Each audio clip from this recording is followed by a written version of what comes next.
Hey, salut à tous, bienvenue à Question Auto, j'espère que vous allez bien.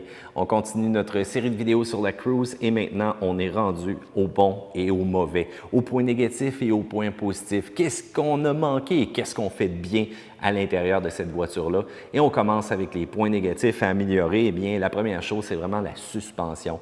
On a une configuration unique parce qu'on a la version premier présentement, une suspension avec des barres stabilisatrices à l'arrière en Z et on utilise la bonne vieille poutre de torsion. En traduction, lorsqu'on va prendre un trou avec ce véhicule-là, parfois on sent l'arrière qui veut nous catapulter dans les airs et pas besoin d'aller vite dans les trous. L'avant semble un petit peu plus stable.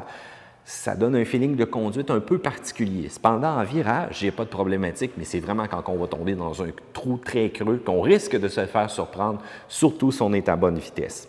Eh bien là, les phares automatiques, j'aime bien le concept. Cependant, je vous le dis tout de suite, j'ai cherché comment les activer et il y avait une seule raison. Chevrolet ne permet pas l'activation des phares automatiques tant et aussi longtemps que les phares auxiliaires sont activés. Vous devez les fermer et ensuite appuyer sur le bouton. Hey, ça, là, ça m'a pris du temps en tabarouette à trouver ça. J'aurais peut-être pu ouvrir le manuel du propriétaire, mais vous me connaissez, je préfère essayer avant de lire pendant des heures. Pour le reste, la finition à certains endroits, c'est un petit peu ordinaire. On parle de contour de l'écran, on parle des finitions plastiques au niveau des connecteurs, les genres de capots qu'on doit relever. Ça ne sonne pas durable avec le temps, puis je trouve qu'on aurait pu améliorer ça un petit peu.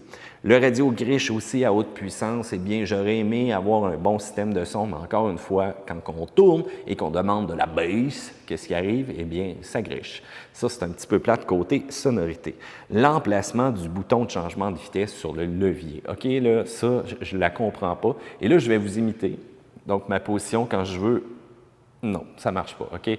On aurait pu tout simplement placer des changements palettes, pourquoi pas sur le côté du levier, mais le levier est quand même placé bas et changer les vitesses en mode manuel avec un bouton au-dessus, oubliez ça, c'est vraiment pas l'idéal.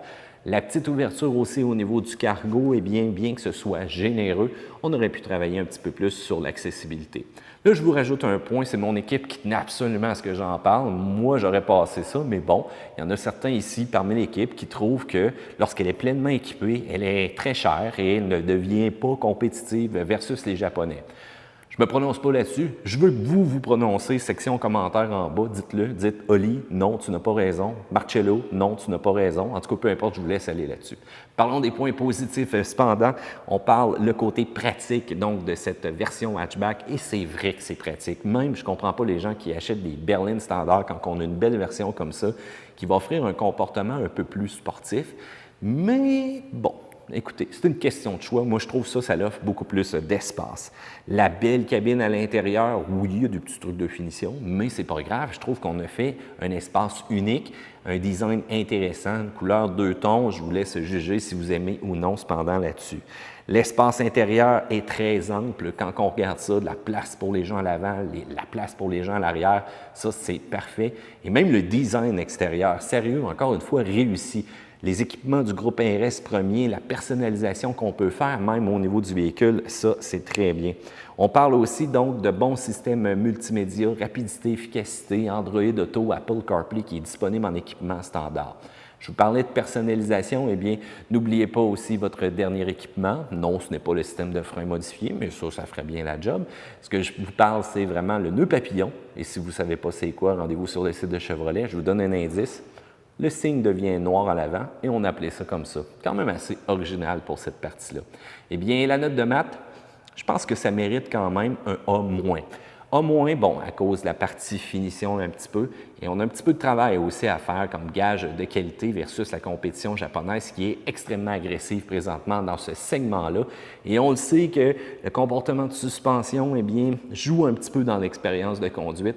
C'est pourquoi je lui enlève quelques points là-dessus. Je veux savoir qu'est-ce que vous en pensez. Tant qu'à moi, c'est une voiture qui est quand même dynamique, une voiture qui va demeurer accessible, bien équipée aussi comme prix de base et qui va sans doute rendre un fier service aux amateurs d'américaines compactes, mais qui cherchaient de l'espace d'une hatchback.